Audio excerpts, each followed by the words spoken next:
Els Hospitalet pioners es van proclamar campions de la Copa d'Espanya de futbol americà en imposar-se al seu etern rival, els Badalona Dracs. Els del Llobregat van saber aprofitar-se dels errors comesos pels Dracs, mentre que els badalonins van deixar escapar diverses oportunitats de capgirar un marcador que els hi va ser advers durant tot el partit.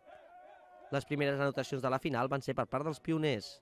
Aquest field goal i el primer touchdown de Rafael Tudolí, complementat amb un punt extra, permetien als de l'Hospitalet fer pujar els primers 10 punts al marcador. El mateix Tudolí va tornar a marcar un altre touchdown tot just començat el segon quart, demostrant a la defensa dels Dracs que encara no havien entrat al partit. Els badalonins, però, veient que el seu joc d'atac no fluïa, van decidir recórrer a les grans jugades, com la de Joan Carles Bartra, que atrapava aquesta pilota i convertia el primer touchdown pels de Badalona,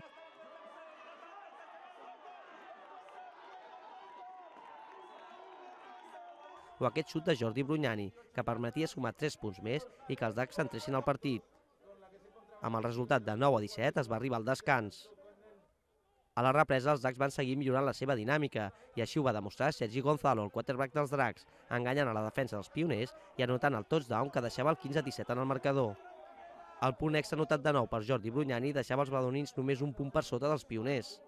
Els de l'Hospitalet, però, tenien clar quin partit els convenia fer i van seguir picant pedra per avançar llardes i en l'últim quart en van recollir els fruits amb els touchdowns dels corredors Joan Marc Estefa i Juan Carlos Lagrange. El 16-30 semblava sentenciar definitivament la final, però els germans Brugnani, amb aquesta anotació de César i el punt extra d'en Jordi, retallaven les diferències a només 7 punts i amb encara 5 minuts de joc per disputar. Els pioners, però, no es van arronsar, i tot un veterà del futbol americà espanyol, Ramon Figueroa, de 39 anys, va anotar en aquesta jugada i deixava el 23-36 en el marcador. En l'últim sospir, els Dracs encara van tenir temps de fer una última anotació per mitjà de César Brugnani, però no va ser suficient per evitar que els pioners s'emportessin el títol de Badalona. Sí que es cierto que a lo mejor hemos empezado muy mal hasta casi al final del segundo cuarto, que hemos tenido esas dos opciones, hemos tenido la intercepción y hemos anotado y hemos tenido el field goal siguiente y nos hemos ido un 9-17 al vestuario. Ahí ha estado bien, hemos tenido 2 minutos lúcidos, ¿no? Hemos arrancado muy mal. Después hemos empezado a jugar mejor, ellos han empezado a jugar peor y ahí no hemos sabido meter la diferencia en esos turnovers que hemos tenido a favor. Nos hemos atascado, la defensa ha mejorado mucho en la segunda parte, el ataque ha mejorado un poco, se ha quedado mejorado, pero no lo suficiente como para poder ganar el partido. Malgrat la derrota, els Badalona Dracs van jugar una gran final. La sempre presència en defensa de Jordi Soler o la recuperada connexió entre els germans Gonzalo van deixar una bona imatge de l'estat competitiu de l'equip.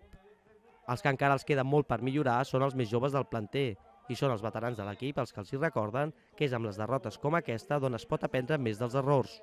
S'ha de ser perfecte, no pots perdre, és a dir, no pots perdre la mentalitat, no pots perdre el tempo i has de ser sempre concentrat, és a dir, les finals es guanya qui menys errors fa. I si en algun moment donat et deixes anar i perds el control de tu mateix és quan llavors passa aquestes coses. Al final, sempre l'enemic no és l'equip contrari, l'enemic ets tu mateix. Fora del partit pròpiament dit, en la final hi van haver altres protagonistes, com la presència de l'exjugador de Dracs Marcos Carmona, ara als Ossos de Madrid, o de l'estrella dels Dracs Nordi Ben Moussa, lesionat de llarga durada. A més, els jugadors dels Dracs van voler donar suport als mitjans públics i locals de la ciutat en la sortida de l'equip al terreny de joc.